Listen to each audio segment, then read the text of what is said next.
ছোট বাচ্চাটি খাবার খায় না, সেজন্য তার মা তাকে অনেক বকা দেয়। বাচ্চাটি খাবারগুলো নিয়ে বাইরে ফেলে আসে। বাচ্চাটির মা ভাবে সে সব খাবার শেষ করেছে, তাই তার প্রশংসা করে।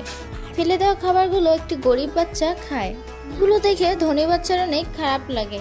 তখন সে তার মার কাছে যায় এবং বলে, আমার ক্ষুধা লেগেছে। বাচ্চাটির মা তাকে খাবার দেয়। বাচ্চাটি খাবারগুলো পেয়ে বাইরে চলে যায়। গরিব বাচ্চাটির কাছে সেই খাবারগুলো দেয়।